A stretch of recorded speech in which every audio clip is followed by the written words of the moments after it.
બનાસકાંઠા લોકસભા કોંગ્રેસના ઉમેદવાર ગેનીબેન ઠાકોર પહોંચ્યા દાંતા તાલુકામાં ગેનીબેન ઠાકોરે કર્યો પ્રચાર પ્રસાર।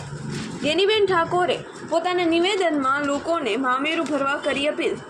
દાંતા વિધાનસભાના ધારાસભ્ય કાંતિભાઈ ખરાડી સાથે કોંગ્રેસ નેતાઓ હાજર રહ્યા। દાંતા તાલુકાનું વડુ મથક દાંતા નજીક અભાપુરા ખાતે યોજાઈ કોંગ્રેસની સભા। ધારાસભ્ય કાંતિભાઈ ખરાડીએ નિવેદન આપતા કહ્યું, આપણે કોંગ્રેસી છીએ, ડરવાની જરૂર નથી। લોકસભા ચૂંટણીની જાહેરાત થતાની સાથે જ રાજનીતિક પાર્ટીઓના નેતાઓ બન્યા સક્રિય। દાંતા તાલુકા વિસ્તારના વિવિધ એરિયાઓમાં ગેનીબેન ઠાકોરે કર્યો પ્રચાર પ્રસાર। ઠાકોર સમાજના લોકો સાથે વિવિધ સમાજના આગેવાનોને ગેનીબેન ઠાકોરનું કર્યું સ્વાગત અભિવાદન। મોટી સંખ્યામાં ગેનીબેન ઠાકોરની સભામાં લોકો રહ્યા હાજર। રિપોર્ટ જોશી મનીષ, દાંતા, બનાસકાંઠા। પણ અમને તમારા શિક્ષણની ચિંતા હોય, રોજગારીની ચિંતા હોય, ભાઈચારાની ભાવના સાચવી રહે એની ચિંતા હોય, કોઈ પોલીસ કે ગમે ડિપાર્ટમેન્ટ હેરાન કરતો હોય તો તમારી વચ્ચે આવીને ઉભા રહીને તમારા સુખ દુઃખના ભાગીદાર બનીએ એની ચિંતા હોય। પેલા તો એના વ્યક્તિગત માટેની ચિંતા હોય અને આ જે સ્ટેજ બેઠું છે એ બધું તમારી ચિંતા કરવા વાળું છે। ત્યારે તમારી ચિંતા કરવા વાળું છે ત્યારે આપ સૌ 15મી તારીખે ફોર્મ ભરવા આવજો।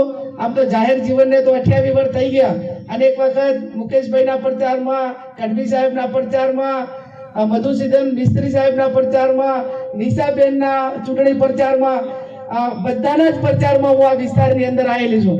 પણ મારા પોતાનો વોટ માંગવાનો પહેલી વખત 28 વર્ષમાં પહેલી વખત આટલા સુધી પહોંચવાનો વારો આવ્યો છે અને 28 વર્ષમાં પહેલી વખત આવી છું ત્યારે બધા આમ રાજી કરીને બેલશો ને, મામેરું બરોબરનું ભરશો એમ ને દિનેશભાઈ? ઘણા ધડે મામેરું ભરે એમ લાગે, ઘણા ધડે મામેરું ભરશો ને બધાય? જોરદાર। 15મી તારીખે ફોર્મ ભરાવા બધા ફેટો માદીને આવજો અને પાલનપુર ને એમ લાગુ હોય કે દાંતા વાળા આયા છે ગેનીબેન નું મામેરું ભરવા માટે। અને 7મી તારીખે પંજાને વોટ આપીને વિજય બનાવજો। માં અંબાજીના દર્શન કરવા જઈએ ને ત્યારે આ નીકળ્યા ને ત્યારે દાદાની હદ ચાલુ થાય અને અંબાજી સુધી અબીલને ગુલાલ ઉડે અને અબીલને ગુલાલના જશના ભાગીદાર તમે બધા બનો। એ શબ્દ સાથે આપ સૌનો ખૂબ ખૂબ આભાર।